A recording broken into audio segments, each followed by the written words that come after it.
হে WhatsApp guys, কেমন আছো সবাই? আশা করি সবাই খুব ভালো আছো। সাবেস 420 তে আমরা যে মার্ভেল সিনেমাটিক ইউনিভার্সের সিরিজটা শুরু করেছি তার 15 নম্বর সিনেমা সম্পর্কে আজকে আমরা জানবো। তো গত একদিন পূর্বে আমরা দেখেছিলাম হচ্ছে ডক্টর স্ট্রেঞ্জের, আর আজকের ভিডিওতে আমরা দেখবো হচ্ছে গার্ডিয়ান অফ দ্য গ্যালাক্সির পার্ট 2 সম্পর্কে। এবং প্রত্যেকটা সিনেমা কিন্তু একটার সাথে আরেকটা কানেক্টেড, তো সবগুলো সিনেমার কাহিনী মোটামুটি তোমাদের একটু মাথায় রাখতে হবে। তবে গাইস, ভিডিওটা স্টার্ট হওয়ার পূর্বে একেবারে ছোট্ট একটা কমার্শিয়াল বিজ্ঞাপন রয়েছে, তোমাদের মোটর স্কিপ করার দরকার নেই। বিজ্ঞাপনটা হচ্ছে আমাদের র্যান্ডম স্টোর রয়েছে সেটির। আমাদের র্যান্ডম স্টোরে কিন্তু নতুন নতুন অসাধারণ পাঞ্জাবি উঠেছে এবং নতুন নতুন অনেক পলো টি শার্ট উঠেছে। তো আমরা রিকোয়েস্ট করবো তোমরা একবার হলো আমাদের র্যান্ডম স্টোরটা ঘুরে আসো। হতে পারে কোনো একটা পাঞ্জাবি বা কোনো এক পলো টি শার্ট তোমাদের পছন্দ হতে পারে। তো লিঙ্ক দিয়ে দিয়েছি আমরা ডিসক্রিপশনে, এবং আশা করি তোমরা অবশ্যই আমাদের র্যান্ডম স্টোর ঘুরে আসবে। তো এবার চলো আমরা মূল ভিডিওতে চলে যাই। তো যাই হোক, বাড়তি কোনো কথা না বলে সরাসরি চলো আমরা মূল ভিডিওতে চলে যাই। তো কাহিনীর শুরু হয় অতীতের একটা ঘটনা দেখিয়ে, যেখানে আমরা পিটার কুইলকে দেখতে পাই। আমাদের নায়ক যে রয়েছে স্টার-লর্ড, তার বাবাকে দেখতে পাই এবং সাথে তার মা ছিল। মানে ওই সময় আমাদের নায়কের জন্মই হয়নি। তো পিটারের বাবা করে কি, তার মাকে একটা জঙ্গলে গিয়ে নিয়ে একটা অস্বাভাবিক জিনিস দেখায় এবং বলে এটা একটা বীজ যেটা আমি রোপণ করেছি। আর আমি ভেবেছিলাম এখানে হয়তো এটা হবে না, কিন্তু এটা খুব তাড়াতাড়ি মাটি খুঁড়ে জেগে উঠেছে আর কিছুদিনের মধ্যেই পুরো জগৎ এটা ছড়িয়ে পড়বে। তো এখানে আমাদের বিস্তারিত বোঝানো হয় না যে এই জিনিসটা আসলে কি, তবে দেখে বুঝতে পারছো অবশ্যই পৃথিবীর কোনো জিনিস না। তো এখানে পিটার কুইলের বাবা কি ছিল বা তার কাছে এটা কই থেকে আসলো, কেন এটা বপন করেছে, এই সবগুলো জিনিস আমরা আস্তে আস্তে জানতে পারবো। তো এরপর সিন শিফট হয়ে যায় হচ্ছে 34 বছর পরে, মানে বর্তমান সময়ে, যেখানে আমরা দেখতে পাই গার্ডিয়ান অফ দ্য গ্যালাক্সির টিম। আমাদের যে স্টার-লর্ড রয়েছে, গোমরা রয়েছে, তারপর ড্র্যাক্স, ডাব্লিউডাব্লিউই সুপারস্টার ব্রাতিস্তা, আর আমাদের সবার প্রিয় রকেটকে দেখতে পাই এবং এর সাথে আমরা বেবি গ্রুটকে দেখতে পাই। তো আমরা লাস্ট যে guardian of the Galaxy cinema দেখেছিলাম সেখানে কিন্তু আমাদের গ্রুট মারা গিয়েছিল, কিন্তু এন্ড ক্রেডিট সিনেমা দেখেছিলাম যে গ্রুটের একটা বডি কিন্তু টবে রোপণ করা হয় এবং সেখান থেকে আবার এই বেবি গ্রুটটার জন্ম হয়েছে আর কি। মানে গ্রুট আবার নতুন করে শুরু হয়েছে যেহেতু একটা গাছ। তো যাই হোক, ওরা সবাই মিলে সাবরিন জাতের লিডার আয়েশার সাথে চুক্তি করেছিল। এখানে আয়েশার নামটা একেবারে কেমন যেন মুসলিম মুসলিম লাগছে। তো যাই হোক, সাবরিন জাতের লিডার আয়েশা কেন আমাদের গার্ডিয়ান অফ দ্য গ্যালাক্সি টিমকে হায়ার করেছে বা চুক্তি করেছে, তো কারণটা হচ্ছে ওদের রাজ্যে কিছু মূল্যবান ব্যাটারি রয়েছে যেগুলোর নাম হচ্ছে অ্যালবিক্স। তো এগুলোর এত ক্ষমতা, মনে করে একটা ব্যাটারি দিয়ে ওদের রাজ্য কয়েক বছর চলতে পারে। এই জিনিসটা অনেকটা জ্বালানির মতো আর কি, ধরো ইউরেনিয়ামের মতো। তো এগুলো এত মূল্যবান আর এত শক্তিশালী যে এগুলো চুরি করার জন্য ইউনিভার্সের বিভিন্ন জায়গা থেকে অনেক সময় অনেকে হামলা করে। তো নেবুলা মূলত এই ব্যাটারিগুলো চুরি করতে এই সাবরিয়ানে এসেছিল, কিন্তু নেবুলা ওদের কাছে ধরা পড়ে গিয়েছিল। তো এরপর সাবরিয়ানরা যখন জানতে পারে যে ওদের রাজ্যে বড় একটা মনস্টার হামলা করতে চলেছে ওই ব্যাটারিগুলোর জন্য, তো তখন ওরা গার্ডিয়ান অফ দ্য গ্যালাক্সি টিমের সাথে চুক্তি করে এবং বলে তোমরা যদি ওই মনস্টারের হাত থেকে আমাদের গ্রহকে বাঁচাতে পারো তাহলে এর বদলে আমরা নেবুলাকে তোমাদের হাতে হ্যান্ড ওভার করে দেবো। তো নেবুলাদের নিয়ে ওদের লাভ কি? তো অ্যাকচুয়ালি নেবুলাকে নিয়ে গামরা করবে কি, জান্ডার নামে যে গ্রহ রয়েছে, মানে গার্ডিয়ান অফ দ্য গ্যালাক্সির ফার্স্ট পর্বে আমরা যে দেখেছিলাম যাদের পক্ষ হয়ে আর কি আমাদের স্টার-লর্ড লড়েছিল, ব্যাকগ্রাউন্ডে দেখতে পাচ্ছ তাদেরকে, ওই গ্রহের কাছে দিয়ে দেবে। কারণ ওই গ্রহ নেবুলার উপর অনেক বড় অঙ্কের একটা টাকার ঘোষণা করেছে, যে ওকে ধরে দিতে পারলে এতগুলো টাকা দেবে। তো এই জন্য মূলত গামরা তার বোনকে সেখানে ধরিয়ে দেবে। তো যাই হোক, এখানে একটা অসাধারণ ফাইট হয় যেটা আসলে এক্সপ্লেন করে বোঝানো খুব মুশকিল, কারণ সিনেমা এক্সপ্লেন মানে তুমি জাস্ট ওই সিনেমাটার বেসিক ধারণা পাবে, কিন্তু সিনেমার যে ইমোশন থাকে, যে কমেডি থাকে, যে ফান থাকে, ওটা তো এক্সপ্লেনে পসিবল না। তো যাই হোক, এখানে আমাদের গার্ডিয়ান অফ দ্য গ্যালাক্সির টিম জিতে যায় এবং তারপর নেবুলাকে নিয়ে ওরা ওদের স্পেসশিপে বেরিয়ে পড়ে আর লক্ষ্য হচ্ছে জান্ডার প্ল্যানেটে যাবে। কিন্তু এখান থেকে বেরোনোর আগেই আমাদের যে চোরা রকেট রয়েছে ও করেছে কি, সবার কাছ থেকে লুকিয়ে ওই ব্যাটারি চুরি করে নিয়েছে, যে ব্যাটারি রক্ষার জন্য ওরা লড়াই করতে এসেছিল। মানে কিরকম একটা পোল্ট্রি দিয়েছে। কিন্তু এদিকে আয়েশা আবার বুঝতে পারে, ওই গ্রহের যে লিডার, যে আমাদের কিছু ব্যাটারি ওরা চুরি করেছে। তো এর জন্য করে কি আয়েশা ওদের পেছনে অনেকগুলো ড্রোন পাঠিয়ে দেয়। তো পিটার আর রকেট দুজনে মিলে কোনো রকম ওই ড্রোনগুলো থেকে বাঁচার চেষ্টা করে, কিন্তু ওই ড্রোনগুলোর সংখ্যা এত বেশি ছিল যে ওরা কোনোভাবেই পেরে উঠছিল না। তো ওদের স্পেসশিপের অবস্থা এত খারাপ হয়ে গিয়েছিল যে একটা সময় ওদের মনে হয় যে ওরা আর বাঁচবে না, কিন্তু তখনই হঠাৎ করে একটা ডিমের মতো রহস্যময় স্পেসশিপ ওদের সামনে আসে এবং ওদের চারপাশে হামলাকারী যে ড্রোনগুলো ছিল সেই ড্রোনগুলোকে নিমিশেই ধ্বংস করে দেয়। কিন্তু ততক্ষণ ওদের স্পেসশিপের অবস্থা তো খুব খারাপ অবস্থা হয়ে গিয়েছে। তো এই জন্য ওরা করে কি, একটা পোর্টালের মাধ্যমে গিয়ে কাছাকাছি একটা গ্রহে ক্র্যাশ ল্যান্ডিং করে, আর ল্যান্ডিং করার কিছুক্ষণের মধ্যেই সেই রহস্যময় স্পেসশিপটা হাজির হয় ওদের ওখানে, যে স্পেসশিপটা একটু আগে ওদেরকে রক্ষা করেছে। আর এরপর আমরা দেখতে পাই ওই রহস্যময় স্পেসশিপের ভেতর থেকে বেরিয়ে আসে হচ্ছে ইগো নামের একটা পুরুষ আর মেন্টিস নামের একটা মহিলা। তো যাই হোক, পিটার তাদেরকে জানতে চায় যে তারা কারা বা কেন তাদেরকে সাহায্য করলো। তো ইগো তখন পিটারের উদ্দেশ্য করে বলে যে আমি হচ্ছে তোমার বাবা, আর এর সাথে সে এটাও জানায় তোমার মা মারা যাওয়ার পর আমি ইয়ান্ড্রুকে টাকা দিয়েছিলাম তোমাকে পৃথিবী থেকে কিডন্যাপ করে আমার কাছে আনার জন্য, কিন্তু আমি জানি না কেন ইয়ান্ড্রু তোমাকে আমার হাতে তুলে দেয়নি, উল্টো নিজের কাছে রেখে দিয়েছিল। তো এটার উত্তরে পিটার জানায় যে আসলে আমি ছোটবেলা থেকে এতটা রোগা পাতলা ছিলাম যে আমি খুব সহজে যে কোনো জায়গায় ঢুকে যেতে পারতাম, যেখানে বড়দের পৌঁছানো অনেকটা অসম্ভব ছিল। তো এই কারণে মূলত চুরির সুবিধার জন্যই ইয়ান্ড্রু আমাকে ওর কাছে রেখে দিয়েছিল। তো যাই হোক, এখানে কথায় কথায় দুই বাপ বেটার অনেক ভালো সম্পর্ক হয়, বুঝতেই পারছো। জীবনে প্রথমবার আমাদের নায়ক সাহেব তার বাবাকে দেখছে। আর তারপর একটা সময় ইগো করে কি পিটারকে তার নিজের গ্রহে যাওয়ার জন্য আমন্ত্রণ জানায়। তো ওই গ্রহের উত্তরাধিকার তো তুমি, চলো তুমি আমার সাথে। তো পিটার প্রথমে রাজি হয় না যে এই টিম ছেড়ে যাবে না, কারণ যতই ওর বাবা হোক কিন্তু এই টিমের সাথে তোর আলাদা একটা সম্পর্ক তৈরি হয়েছে। কিন্তু গামোরার কথা শেষমেশ পিটার রাজি হয়ে যায়। আর তারপর পিটার, গামোরা, ড্র্যাক্স মিলে তিনজন বেরিয়ে পড়ে পারে ইগোর সাথে ওদের গ্রহে যাওয়ার উদ্দেশ্যে। আর এখানে রেখে যাওয়া হয় রকেট আর গ্রুটকে। তো রকেটের কাজ হচ্ছে দুটো, প্রথমত বন্ধী নেবুলার উপর নজর রাখার জন্য, আর এর সাথে তাদের বিধ্বস্ত হয়ে যাওয়া এয়ারক্রাফটটিকে পুনরায় ঠিক করার জন্য। আর অন্যদিকে আমরা দেখি সাবরিন জাতির যে লিডার রয়েছিল আয়শা, সে করে ওই ব্যাটারিগুলো খোঁজার জন্য দায়িত্ব দেওয়া হচ্ছে ইয়ান্ডুকে। তো এর ফলে ইয়ান্ডু গার্ডিয়ান অফ দ্য গ্যালাক্সির টিমকে খুঁজতে খুঁজতে তার দল বললে সোজা পৌঁছে যায় পিটারের ওই বিধ্বস্ত হয়ে যাওয়া এয়ারক্রাফটটির কাছে। আর সেখানে গিয়ে তারা প্রথমে রকেটকে বন্দী বানিয়ে ফেলে। আর রকেটকে যখন বন্দী বানায় তখন সবাই তো বলে রকেটকে মেরে ফেলতে, প্লাস গার্ডিয়ান অফ দ্য গ্যালাক্সির যতগুলো মেম্বার রয়েছে সবাইকে পুরো মেরে ফেলতে। কিন্তু ইয়ান্ডু এই কথায় রাজি ছিল না। তো এর ফলে যেটা হয়, ইয়ান্ডু নিজেদের লোকেরাই ইয়ান্ডুর উপরে মনে করে বিদ্রোহ ঘোষণা করে দেয়। আর তারপর ইয়ান্ডু যখন রেগে ওর যে বিশেষ হাতিয়ার রয়েছে, এটাতে মনে করে একাই 100, ওই হাতিয়ার দিয়ে যখন ওই বিদ্রোহী মেম্বারদের উপর হামলা করতে যাবে, তার আগেই নেবুলা করে কি ইয়ান্ডুর উপর আক্রমণ করে এবং মাথার উপরের যে একটা অংশ রয়েছে যেটার সাহায্যে সে ওই হাতিয়ার তীরটিকে পরিচালনা করতো সেটাকে উড়িয়ে দেয়। আর এরপর আমরা দেখতে পাই ইয়ান্ডুর দলেরই একজন বিদ্রোহী মেম্বার যার নাম হচ্ছে টেজার ফেস, সে ইয়ান্ডু, রকেট এবং গ্রুটকে বন্দী বানিয়ে ফেলে। এমনকি যারা ইয়ান্ডুর পক্ষে ছিল, মানে ইয়ান্ডুর নিজস্ব লোক ছিল, লয়াল লোক ছিল, তাদেরকেও মেরে ফেলতে শুরু করে। আর নেবুলা তখন ওদের কাছ থেকে ছোট একটা এয়ারক্রাফট নিয়ে বেরিয়ে পড়ে তার বোন গামোরাকে মারার উদ্দেশ্যে। আর অন্যদিকে আমরা দেখি পিটার, গামোরা, ড্রেক্স পিটারের বাবার গ্রহতে যাওয়ার পথেই ম্যান্টিসের সাথে গল্প গুজব করে অনেক। আর এখানে আমরা ম্যান্টিসের কিছু অদ্ভুত ক্ষমতা সম্পর্কে জানতে পারি, যেমন ম্যান্টিস যে কারো গায়ে হাত দিয়ে তার মনের অবস্থা পুরোপুরি বুঝতে পারে, এর সাথে তার মনকেও চেঞ্জ করে দিতে পারে, মানে তোমাকে বশও করে ফেলতে পারবে, এবং সে যদি চায় যে কাউকে সঙ্গে সঙ্গে গভীর ঘুমে আচ্ছন্ন করে দিতে পারে। সিরিয়াসলি এরকম একটা পার্সন আমার দরকার ছিল। তো যাই হোক, এরপর সে পিটারকে যখন টাচ করে সে বলে পিটার মনে মনে গামোরাকে ভালোবাসে। তো এটা খুবই একটা ফানি দৃশ্য ছিল। পিটার বারবার মুখে বলছে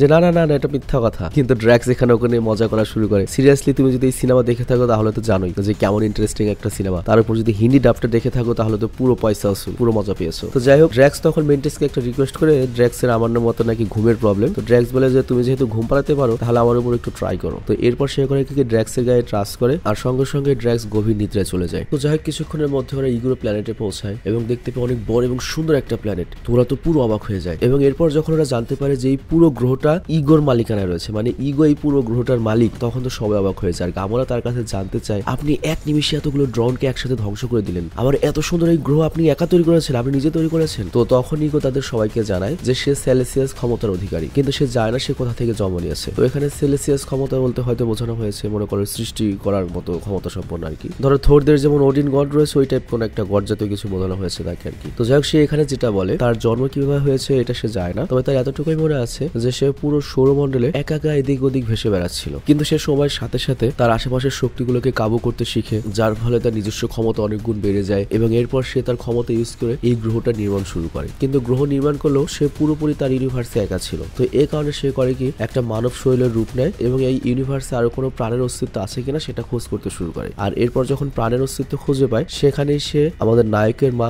মেরিডেথের সাথে প্রেমে পড়ে যায়। আর সেখান থেকেই পিটারের জন্ম হয়। তো এরপর পিটার জানতে চায়, আপনি যদি আমার মাকে এতই ভালোবাসতেন তাহলে আমার মাকে ছেড়ে কেন এখানে আবার চলে এসেছিলেন? তো তখন পিটারের বাবা বলে, আমি যদি এই গ্রহে চলে না আসতাম তাহলে আমার সাথে সাথে এই গ্রহ এবং আমার সমস্ত ক্ষমতা পুরোপুরি নষ্ট হয়ে যেত। তো এরপর পিটার জানতে চায়, তাহলে আমার আরেকটা প্রশ্ন রয়েছে, আপনি আমাকে আনার জন্য ইয়ান্ডুকে কেন পাঠিয়েছিলেন? আপনি নিজে কেন গেলেন না? তো তখন পিটারের বাবা বলে, আমি তোমার মাকে অনেক ভালোবাসতাম, তো যে পৃথিবীতে আমার ভালোবাসার মানুষটিই নেই সেই পৃথিবীতে আমি কিভাবে ফিরে যাব? তো এই জন্য বাধ্য হয়ে আমি অন্য কারোর সাহায্যে তোমাকে নিয়ে আসার চেষ্টা করেছিলাম, কিন্তু দুর্ভাগ্যবশত ইয়ান্ডু তোমাকে আমার কাছে এনে দেয়নি। আর তারপর থেকে আমি মূলত তোমার প্রতিনিয়ত খোঁজ করে চলেছি। তো এইসব অনেক কথা বলে সে করে কি পিটারের মন জয় করে। আর এরপর সে চেক করে যে পিটারের মধ্যে ওই সেলেসিয়াস পাওয়ারটা রয়েছে কিনা। তো সে অবাক হয়ে দেখতে পায় যে অ্যাকচুয়ালি পিটারের মধ্যে তার মতো ওই সেলেসিয়াল পাওয়ারটা রয়েছে। তো এরপর সে করে কি তার ছেলে পিটারকে শেখায় যে কিভাবে এটার পাওয়ারকে ব্যবহার করতে হবে। আর অন্যদিকে আমরা ইয়ান্ডু আর রকেটকে বন্ধু অবস্থায় দেখি। আর এখানে একসাথে আবার অনেকদিন পর বন্ধু থেকে যেটা হয়, তাদের মধ্যে আবার বন্ধুত্ব হয়ে যায়, মানে দুজনে বিপদে পড়েছে আর তাদের কমন শত্রু। তো তারা এখানে দুজনে মিলে প্ল্যান বানাতে শুরু করে যে কিভাবে তারা এখান থেকে বাইরে বেরোতে পারবে। তো সেই হিসেবে তারা করে কি গ্রুটকে কাজে লাগিয়ে ইয়ান্ডুর মাথায় যে হেলমেটের মতো জিনিসটা ছিল সেটা আনার চেষ্টা করে, কিন্তু গ্রুট বারবার আবল তাবল জিনিস নিয়ে আসে, মানে খুব ফানি একটা দৃশ্য এখানে। আর লাস্টে যখন গ্রুট কোনোভাবে পারেই না, তখন আমাদের অবাক করে দিয়ে ওই বিদ্রোহী গ্রুপের একজন মেম্বার যার নাম হচ্ছে ক্যাগলিন, সে করে কি ইয়ান্ডুর হেলমেটটা ইয়ান্ডুকে এনে দেয়। আর এখানে আমরা জানতে পারি সে মনে মনে আসলে ইয়ান্ডুর সাপোর্টে ছিল, কিন্তু টেজার ফেসের ভয়ে সে ডাইরেক্ট কিছু বলতে পারেনি। আর সে এখনো তার লিডার হিসেবে ইয়ান্ডুকেই মানে। তো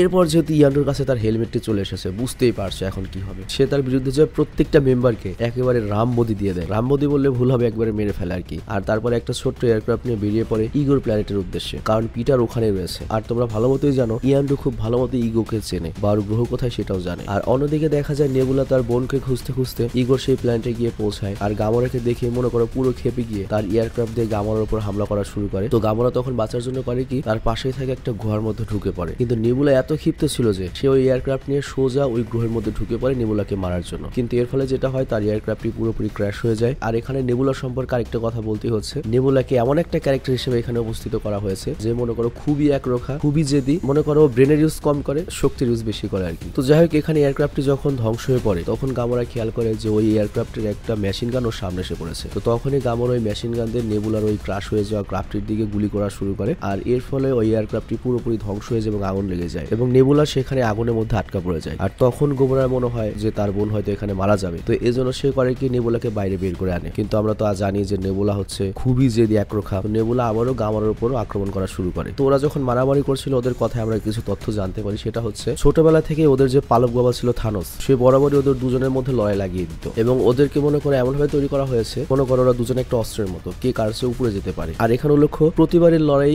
নেবুলা গামোরার কাছে পরাজিত হতো। আর যতবার নেবুলা পরাজিত হতো, থানোস ততবারই নেবুলার শরীরের একটা অংশ বাদ দিয়ে সেগুলোকে লোহার তৈরি করে দিত। আর এই জন্য নেবুলার শরীরের অনেক অংশ দেখতে পারছো তোমরা যে লোহার। আর এই কাজটা থানোস এই জন্যই করতো যাতে নেবুলা আগের চেয়ে আরো বেশি শক্তিশালী হয়ে যায় এবং তার বোনের বিরুদ্ধে লড়াই জিততে পারে। কিন্তু এক একটা অঙ্গ বাদ দিয়ে সেটাকে লোহার তৈরি করার প্রসেসটা ছিল খুবই কষ্টকর। তো এই জন্য নেবুলা মনে করতো যে সে গামোরার জন্য অনেক বেশি কষ্ট পেয়েছে এবং গামোরা এই কষ্ট কখনোই অনুভব করতে পারেনি। আর এই কারণে তার গামোরার উপর অনেক রাগ। কিন্তু গামোরারও কিছু কথায় নেবুলার একটু মন গলে যায় এবং তারপর তারা প্ল্যান করে যে কিভাবে এখান থেকে দুজনে মিলে একসাথে বেরোবে। তো তারা যখন বেরোতে লাগে তখন তারা ওই গুহার মধ্যে কঙ্কাল ভর্তি দেখতে পায়। তো এটা দেখে তো গামোরা ভয় পেয়ে যায় এবং বুঝতে পারে নিশ্চিত এই গ্রহে কোনো ঝামেলা রয়েছে। এবং পিটারের যে বাবা, সে মনে হয় খুব একটা সুবিধার লোক না, কারণ এটা সম্পর্কে সে বলেনি। মানে ওরা ইনিশিয়ালি মনে করেছিল যে এইগুলো হয়তো এই গ্রহে যে আগে বসবাস করতো সেসব মানুষদের কঙ্কাল হবে আর কি। তো যাই হোক, এরপর গামোরার সঙ্গে সঙ্গে পিটারের উদ্দেশ্যে রওনা হয়। আর এদিকে দেখা যায় ইগো তার ছেলে পিটারকে সঙ্গে নিয়ে তার আসল রহস্য বলা শুরু করে দিয়েছে। তো তার কথাটা অনেকটা এরকম যে সে হচ্ছে একটা সৃষ্টিকর্তার মতো, মানে সৃষ্টি করে। আর তার লক্ষ্য হচ্ছে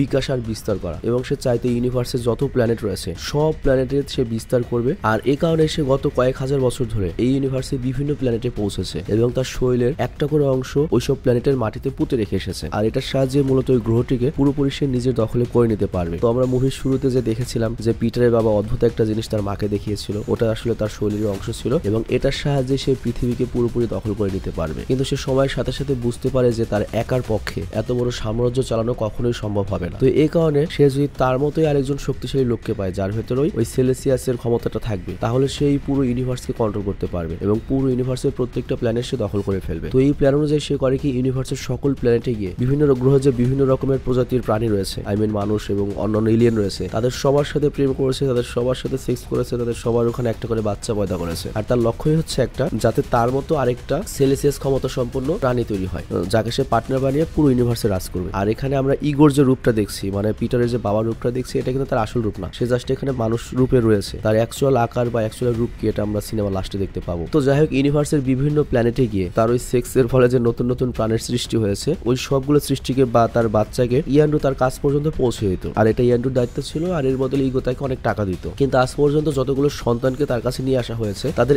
একজনের মধ্যেও সে তার নিজের ক্ষমতা খুঁজে পায়নি, আই মিন ওই সেলেসিয়াল ক্ষমতাটা খুঁজে পায়নি। শুধুমাত্র পিটারই রয়েছে একমাত্র যার মধ্যে ইগোর মতো ওই সেলেসিয়াল ক্ষমতাটা রয়েছে। তো এই জন্য সে এখন পিটার আর তার দুজনের ক্ষমতা একসাথে মিলিয়ে এই সমস্ত ইউনিভার্সে যেসব প্ল্যানেটে ইগো ওইরকম চারা রোপণ করে এসেছে বা তার বডির একটা পার্টস রেখে এসেছে, সেই সমস্ত প্ল্যানেটকে পুরোপুরি নিজের দখলে করে ফেলবে। আর অন্যদিকে দেখা যায় গামোরা আর নেবুলা দুজনে মিলে হাজির হয়েছে ড্র্যাক্সের কাছে। আর গামোরা ম্যান্টিসকে দেখে রেগে যায় এবং ম্যান্টিসের গলা চেপে জিজ্ঞেস করে, তোমরা কারা, তোমরা কে, আর এই প্ল্যানেটটাই বা কি, আর ওখানে আমরা কিসের কঙ্কালের স্তূপ দেখলাম। তো ম্যান্টিস তখন বলে, তোমরা যে কঙ্কালের স্তূপ দেখেছো এগুলো এই প্ল্যানেটের কোনো বাসিন্দাদের নয়, এগুলো হচ্ছে ইগোরই সন্তানদের লাশ। তো এখানে সে পুরো ঘটনা খুলে বলে যে ইগোর প্ল্যানটা কি এবং এই পর্যন্ত বিভিন্ন ইউনিভার্সের বিভিন্ন গ্রহের যে তোমার ওই যে বাচ্চাগুলো ছিল ইগোর, সেই বাচ্চাগুলোকে ইয়ান্ড্রোজে নিয়ে এসেছে এবং তাদের কারোর মধ্যে তো ওই সেলেসিয়াল ক্ষমতাটা ছিল না। তো এই কারণে ইগোর নিজে ওই বাচ্চাগুলোকে মেরে ফেলেছে। আর ইগোর ভিতর ওই ছেলে বা বাবা এরকম করলে কোনো ব্যাপার নেই, তার দরকার হচ্ছে যে ওই সন্তানটি তার কাজে লাগবে কিনা, ওর ভিতর সেলেসিয়াল ক্ষমতাটা আছে কিনা। তো এটা শুনে গামের আর ড্র্যাক্স তো ভয় পেয়ে যায় যে পিটার তো তাহলে বিপদে রয়েছে, মানে ওরা তো এখনো যায় না যে পিটারের ভেতর সেলেসিয়াল ক্ষমতা আছে কি নেই। তো এই জন্য ওরা সিদ্ধান্ত নেয় যে কোনো ভাবে পিটারকে বাঁচাতে হবে। আর এদিকে দেখা যায় পিটার তার বাবার সাথে কথা বলতে বলতে জানতে পারে যে তার মায়ের মৃত্যুর কারণ তার বাবা নিজে। তো ব্যাপারটা আমি বুঝিয়ে বলি, ওর বাবা যেহেতু মানুষ না, তো ওর বাবা যখন ওর মায়ের সাথে সেক্স করেছিল, তো এর ফলে যেটা হয়েছে, পিটারকে যখন সে পেটে রেখেছে, পিটারও তো মনে করে পুরোপুরি মানুষ না, তো পিটার মনে করো মায়ের রক্তই খেয়ে ফেলেছে, এরকম একটা ব্যাপার। মানে ওই ইগোর জন্যই পিটারের মায়ের ক্যান্সার হয়েছিল এবং পিটারের মা মারা গিয়েছিল। তো পিটার তখন বুঝতে পারে যে ইগো কখনোই তার মাকে ভালোবাসেনি এবং পুরো ইউনিভার্সে এরকম অনেক জায়গায় এরকম মা বানিয়ে রেখেছে, অনেক সন্তান তার রয়েছে। পিটার ওর কাছে কোনো স্পেশাল কিছু নয়, ও জাস্ট নিজের লক্ষ্য পূরণের জন্য সবাইকে ইউজ করছে এবং ওর লক্ষ্যও খুব খারাপ। তো তখন ও রেগে গিয়ে করে ওর হাতে যে বন্দুক রয়েছে সেটা দিয়ে ইগোর উপর গুলি চালাতে শুরু করে। কিন্তু ইগো বলে আমি ইমমর্টাল, বন্দুকের গুলি আমার উপর কোনো প্রভাবই ফেলতে পারবে না। কিন্তু এই ঘটনায় ইগো খুব রেগে যায় এবং বলে আমি তোমার পছন্দের মানুষ হতে চেয়েছিলাম যাতে আমরা একসাথে মিলে কাজ করতে পারি, কিন্তু আমি এখন দেখছি তোমাকে মেরেই তোমার ক্ষমতা আমার নিয়ে নিতে হবে এবং ইউজ করতে হবে। তো এরপর ইগো করে কি তার ক্ষমতার সাহায্যে পিটারকে বন্দী করে ফেলে। আর এরই সাথে সাথে পিটারের ক্ষমতা এবং ইগো তার নিজের ক্ষমতা ব্যবহার করে সেই বীজগুলোকে সক্রিয় করে তোলে যেগুলো ইউনিভার্সের বিভিন্ন প্ল্যানেটে রোপণ করে এসেছিল। আর এরপর আমরা দেখতে পাই ওই বীজগুলো অ্যাক্টিভ হয়ে প্রত্যেকটা প্ল্যানেটকে গ্রাস করা শুরু করে এবং এর প্রভাব আমরা পৃথিবীতেও দেখতে পাচ্ছ কিভাবে গ্রাস করছে। কিন্তু ভাগ্য ভালো ওই মুহূর্তেই গামোরা, ড্র্যাক্স, মেন্টিস এবং নেবুলাকে সাথে নিয়ে চলে আসে। আরেকটু হলেই কিন্তু আমার বাড়ি তোমার বাড়িও যেত আর কি। তো ধন্যবাদ গামোরা, ড্র্যাক্স, মেন্টিস আর নেবুলাকে। তো যাই হোক ওই সময় আবার রকেট আর ইয়েন্ড্রু একটা স্পেসশিপ নিয়ে সেখানে হাজির হয়। তোরা করে স্পেসশিপটা পুরোপুরি ইগোর উপর চাপিয়ে দেয়। তো এর ফলে যেটা হয় বিভিন্ন গ্রহে যে বিস্তারগুলো হচ্ছিল সেগুলো পুরোপুরি থেমে যায় এবং কি পিটারও তার বন্ধি থেকে মুক্ত হয়ে যায়। তো এখানে আমরা কি বুঝলাম? আমরা যেটা বুঝলাম সেটা হচ্ছে গামোরা, ড্র্যাক্সকে ধন্যবাদ নয়, আমরা ধন্যবাদ দেবো হচ্ছে পিটার আর ইয়ান্ড্রুকে। ওদের দুজনের জন্য মূলত ওই প্রসেসটা থেমে গিয়েছে আর কি প্ল্যানেট দখলের। তো তোমাদের এখন মনে হতে পারে যে ইয়ান্ড্রু বা রকেট সরাসরি এসে কেন ইগোকে অ্যাটাক করবে? অ্যাকচুয়ালি আমি একবার মেনশন করেছি ইয়ান্ড্রু ইগোর প্ল্যান সম্পর্কে আগে থেকেই জানতো এবং ইগো কেমন পার্সন সেটাও জানতো। তো যাই হোক ইয়ান্ড্রুকে চাপা দেওয়ার পরে ওরা করে কি রকেটের স্পেসশিপে করে সেখান থেকে বেরিয়ে পড়ে। কিন্তু পিটার তখন বলে ইগোকে পুরোপুরি ধ্বংস না করে এখান থেকে আমি যাবো না, কারণ ও যদি বেঁচে থাকে তাহলে আবারও ইউনিভার্স বিপদে পড়বে। কিন্তু তখনই মেন্টিস বলে ইগোকে এভাবে তুমি কোনোদিনও হারাতে পারবে না, ওই মর্টাল, তবে হ্যাঁ একটা উপায় রয়েছে, ওর একটা বিশাল ব্রেন রয়েছে, ওর সকল ক্ষমতা সেখান থেকে আসে আর ওই ব্রেনটা রয়েছে এই গ্রহের একদম মাঝখানে। তো ওর ব্রেন যদি ধ্বংস করতে পারো তাহলে ওকে হারানো পসিবল। মানে জিনিসটা আমরা ছোটবেলায় যে গল্প পড়েছি না, রাক্ষস করে কি তার হার্ট একটা সিন্ধুকের মধ্যে রেখে দেয়, সেরকম একটা ব্যাপার আর কি। তো এই জন্য পিটার করে কি সোজা ওদের স্পেসশিপ নিয়ে পৌঁছে যায় ইগোর গ্রহের একবারে মাঝখানে। আর সেখানে গিয়ে ওরা স্পেসশিপের সাহায্যে ইগোর ওই মস্তিষ্ক ধ্বংস করার চেষ্টা করে। কিন্তু শালার এমন কাম, ওই সময় সাইবেরিয়ানরা তাদের খোঁজ পেয়ে পুনরায় ওদের উপর হামলা শুরু করে দেয়। তো এর ফলে যেটা হয় ওদের স্পেসশিপের যে জেনারেটর রয়েছে যেটার সাহায্যে আর কি স্পেসশিপটা পাওয়ার পায় সেটা ড্যামেজ হয়ে যায়। আর তাছাড়া এই স্পেসশিপে সেরকম ডিফেন্স সিস্টেমে নেই। তো ওরা তখন হতাশ হয়ে যায় যে এখন তাদের কিছুই করার নেই। কিন্তু বুঝতে হবে এখানে আমাদের বিজ্ঞানী রকেট রয়েছে। তো রকেট তখন বলে আরে আমরা সাবরিয়ানদের কাছ থেকে যে ব্যাটারিগুলো চুরি করেছি সেটা দিয়ে আমি অলরেডি বোম বানিয়ে ফেলেছি। তো এটা যদি আমরা ইগোর ওই ব্রেনের কাছাকাছি দিয়ে আসি তাহলে ওকে পুরোপুরি ধ্বংস করা সম্ভব। কিন্তু এই বোমটা তো ইগোর ব্রেনের একবারে কাছে নিয়ে যেতে হবে, যেটা ওদের পক্ষে কারো যাওয়া পসিবল না। সেখানে একমাত্র ছোটখাটো কোনো জিনিস যেতে পারবে। তো এর জন্য দায়িত্বটা এসে পড়ে আবারও বেবি গ্রুটের উপর। যদি এর আগের মিশনও করতে পারেনি তবে তারপরে বাধ্য ওর কাছে আবার দায়িত্বটা দিতে হয়। আর বেবি গ্রুট একরকম প্রতিবন্ধী বলতে পারে। তো যাই হোক, তবে অসাধারণ একটা ক্যারেক্টার বেবি গ্রুট। আর বেবি গ্রুটের যে ভয়েস এটা কিন্তু দিয়েছে জনপ্রিয় ফাস্ট অ্যান্ড ফিউরিয়াস খ্যাত অভিনেতা ভিন ডিজেল। তো যাই হোক, গ্রুট করে কি ওই বোমটি নিয়ে সোজা রওনা হয় ইগোর ওই ব্রেনের দিকে। কিন্তু এদিকে ইগো এতক্ষণে ওদের সন্ধান পেয়ে এখানে এসে হাজির হয়। কিন্তু তখনই মেন্টিস করে কি তার ক্ষমতার সাহায্যে ইগোকে কোনোভাবে ঘুম পাড়িয়ে দেয়। আর তারপর সে সবাইকে জানিয়ে দেয় আমি খুব বেশিক্ষণ তাকে এইভাবে আটকে রাখতে পারবো না, তোমরা যা করার তাড়াতাড়ি করো। আর অন্যদিকে আমরা দেখতে পাই সবাই স্পেসশিপ থেকে নেমে পড়লেও ইয়ান্ড্রু আর নেবুলা স্পেসশিপের মধ্যে থেকে ড্রোনগুলোর বিরুদ্ধে লড়াই করছিল। আর যেহেতু ওদের স্পেসশিপের জেনারেটর খারাপ হয়ে গিয়েছে, খুব শীঘ্রই মনে করে যে স্পেসশিপটা ক্র্যাশ ল্যান্ডিং করবে, পাওয়ার পাচ্ছে না। তো এই জন্য নেবুলা তখন একটা বড় সিদ্ধান্ত নেয়। সে করে কি তার শরীরের সাথে ওই স্পেসশিপটাকে অ্যাটাচ করে এবং তার শরীরে হিউজ পাওয়ার রয়েছে, সেই পাওয়ারটা ওই স্পেসশিপে ট্রান্সফার করে দেয়। আর এর ফলে চারপাশে যত ড্রোন ছিল সাবরিয়ানদের, ওদের সব ড্রোন পুরোপুরি ধ্বংস হয়ে যায়। কিন্তু এর সাথে সাথে ওদের স্পেসশিপটা ধ্বংস হয়ে যায়, কারণ এত পর ওদের স্পেসশিপ নিতে পারেনি। তো এই বিশাল ব্লাস্টের ফলে যেটা হয়, ড্রোনের একটা ধ্বংসাবশেষ গিয়ে পড়ে হচ্ছে মেন্টিসের মাথায়। আর সাথে সাথে আমাদের মেন্টিস জ্ঞান হারিয়ে ফেলে। আর সত্যি একটা কথা বলি, তুমি যদি এই সিনেমাটি দেখে থাকো এই মেন্টিসের কিন্তু ফ্যান হয়ে যাবে। এত বোকা একটা মেয়ে, এটা যে কোনো ছেলের জন্য এরকম একটা বোকা মেয়ের স্বপ্নের মতো। তো যাই হোক, আমাদের এই মেন্টিসই তো এতক্ষণ ইগোকে ঘুম পাড়িয়ে রেখেছিল, কিন্তু ও যেহেতু নিজেই অজ্ঞান হয়ে গিয়েছে তো ইগো এখন পুরোপুরি মুক্ত হয়ে যায় এবং তার অরিজিনাল ফর্মে ফিরে এসে সবার উপর আক্রমণ করা শুরু করে। কিন্তু ওই টাইমে পিটার ড্র্যাক্সকে অর্ডার দেয় মেন্টিসকে নিয়ে তাড়াতাড়ি কার্গলিনের স্পেসশিপে পৌঁছে যাও, যে এখন উপর অপেক্ষা করছে। এই জন্য ড্র্যাক্স করে কি পিটারের কথা মতো মেন্টিসকে নিয়ে সেখানে বেরিয়ে পড়ে ক্র্যাগলিনের স্পেসশিপের উদ্দেশ্যে, ইয়ান্ড্রুর সেই খাস লোক। আর এইদিকে আমরা দেখি বাকি যারা রয়েছে তারা যার যার ক্ষমতা মতো ইগোর বিরুদ্ধে লড়াই করতে শুরু করে, কিন্তু ইগোর ক্ষমতার সাথে তারা কেউই পেরে উঠছিল না। এবং আমরা দেখতে পাই একটা সময় ইগো ওদের সবাইকে একটা জায়গায় বন্দী করে ফেলে। কিন্তু এখানে একটা টুইস্ট আসে, সেটা হচ্ছে পিটারের ভেতরেও যেহেতু ইগোর মতোই ওই সেলেসিয়াস ক্ষমতা রয়েছে, তো এই টাইমেও কারিকর নিজের ভেতরে যে সেলেসিয়াস ক্ষমতাটা রয়েছে সেটা জাগ্রত করতে সক্ষম হয় এবং বাবার বিরুদ্ধে লড়াই করতে শুরু করে। বাবা বললে ভুল হবে, যেরকম বাবার এরকম লাখ লাখ বাচ্চা আছে ওরকম বাবার আমি জীবনেও বাবা বলতাম না, হালার পুত করতে পারছি। তো যাই পিটারের আক্রমণের ফলে সবাই ইগোর বন্ধু দশা থেকে মুক্তি পায়। আবার ওই টাইমে গ্রুটো করে কি ইগোর ব্রেনের একবারে কাছে গিয়ে বোমটিকে রেখে টাইমার অন করে দেয়। তো এটা জানতে পেরে সবাই করে কি ক্রাগলিনের স্পেসশিপে ফিরে যেতে শুরু করে। কিন্তু ইয়ান্ড্রু যখন দেখতে পায় ওদের স্পেসশিপে পিটার নেই, পিটার এখনো নিচে ইগোর সাথে রয়েছে, তখন ইয়ান্ড্রু বলে আমি পিটারকে রেখে যাবো না। আর এটা এমন একটা ইমোশনাল মুহূর্ত, এটা আসলে আমি এক্সপ্লেন করে বোঝাতে পারবো না। মানে সিচুয়েশনটা এমন হয়ে গিয়েছে যে পিটারের আশা সবাই বাদ দিয়ে দিয়েছে। মানে এখানে বাকি সবার বাঁচতে হলে পিটারকে মরতে হবে, কারণ ওখানে বোমটা ব্লাস্ট হবে খুব দ্রুত, এখান থেকে সবার বিরত হবে। আবার যদি ওখানে ইগোকে পিটার ছেড়ে আসে, ইগো তার ক্ষমতা বলে বোমটার একটা কিছু করতে পারবে কিংবা ওদের উপরে অ্যাটাক করতে পারবে। তো এই জন্য আমাদের রকেট রকেট ইয়ান্ড্রুকে বলে প্লিজ এটা তুমি করো না, পিটারকে বাঁচানো পসিবল না। কিন্তু ইয়ান্ড্রু তখন বলে আমি কখনোই আমার জীবনে ভালো কোনো কাজ করিনি, তো আমার শেষ একটা ভালো কাজ করার সুযোগ আমার হাত থেকে প্লিজ নিস না। তো তখন রকেট করে কি